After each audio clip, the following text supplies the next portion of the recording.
Hey guys, welcome back to Fig Nukin Records. We're here with another Every CD I Own review. It's a bit of a mouthful, but let's jump in to another amazing album. I know I've been kind of I've been kind of choosing a lot that I've been hitting recently is like more. It's kind of a weird one, but we're gonna be talking about a double album from 1969, The Who's Tommy. And this might be one of my favorite albums of all time. Definitely one of my favorite albums of the '60s. It competes up there with easily with Beatles albums, and I'm a massive Beatles fan. And this album, of course, featuring John Entwistle, Keith Moon, Pete Townsend, and Roger Daltrey. Goddamn, what a crew the Who had! And this album I love because it's kind of their first step away from that like '60s hard rock, psychedelic style into a more grandiose, epic, which is this awesome rock opera that Pete Townsend put together about a dumb and deaf boy who I guess some of it I haven't watched the movie, so this is my taking from it is that he might not actually be deaf and dumb blind, deaf, dumb, and blind. Yeah, I guess that's fine.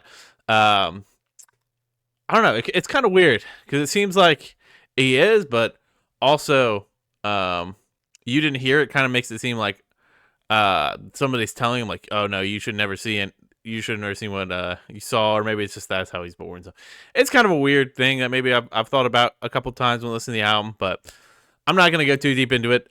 He in everything he's deaf and blind, so I just keep thinking of the lines. I keep wanting to say deaf, dumb, and blind, but it is what it is. But this album features awesome acoustic sections, really cool orchestral bits, with mixed in really good early '60s rock and roll. Overall, some great songs. Amazing Journey, awesome. Eyesight to the Blind, a little bit of a hard rocker. Christmas is kind of one of those like goofier songs, kind of with that like little ha ha ha, ha like that part. But really cool message in that song too. Like the whole um talking about um Tommy not even knowing what day it is. I know that's like literally ripped from the song, but um and how can he be enlightened if he's never seen light? Like some really good lyrics in there, and super cool. And then you get some stuff like Acid Queen, another harder rocker on the album. Then you get Do You Think It's All Right, which is a interesting song, followed by Fiddle About. We won't talk about that song. And then the absolute classic off the album that people love so much, Pinball Wizard. Great song. Go to the Mirror Boy, pretty cool. Tommy, Can You Hear Me? I do love that. Tommy, Can You Hear Me? Tommy, Can You Hear Me? Like that part.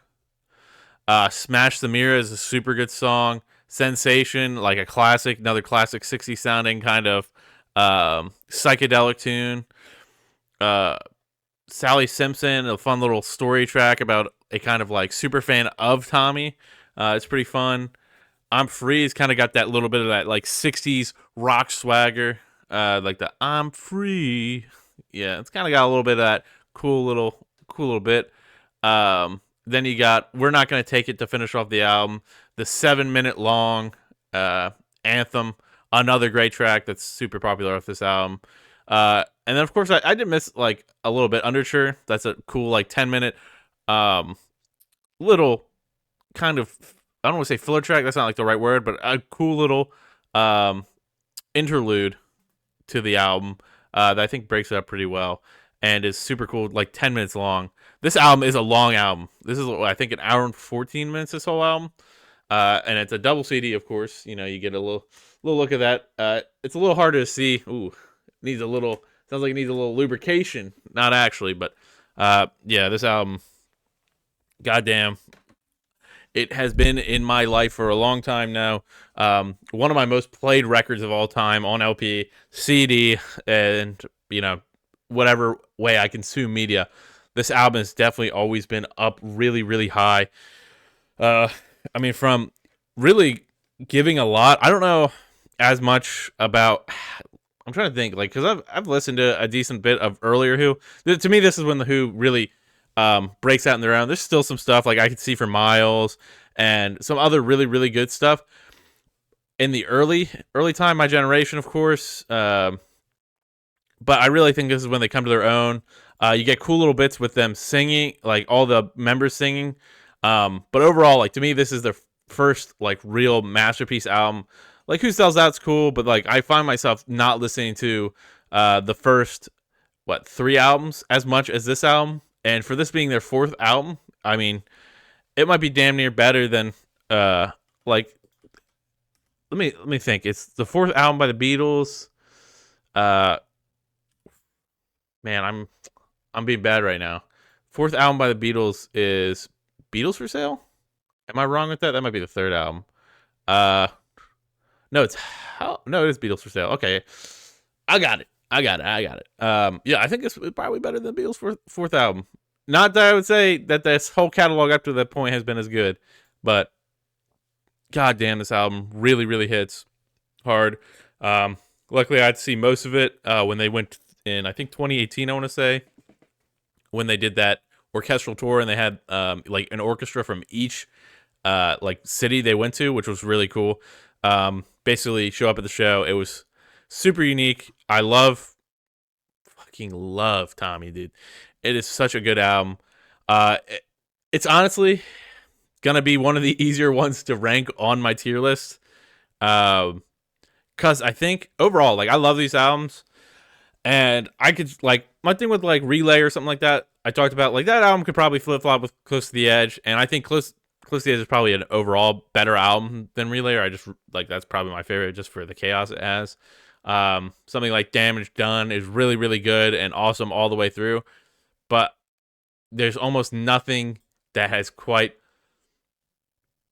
been as impactful on my life and, like, moments of my life that I'm like, damn, like, I remember jamming out to this album all the time, playing video games, driving in my car, just doing anything. Like this album was like always on for me, and it's so perfect, dude. It's such a cool album. There's even like honestly a low key thing if you are a fan of Tommy.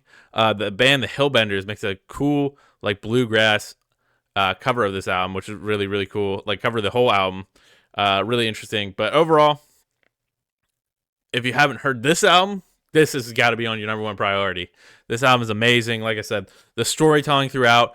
I think overall, to me at least, because you know you have Quadrophenia, which I think is a great album, and I know a lot of people say, "Oh, this album's actually better than Tommy," but I prefer Tommy still. I think Tommy is the more clear and concise album overall. I think the songwriting is maybe more different and diverse on Quadrophenia, but I think this album to me is just so good. It's almost unbeatable.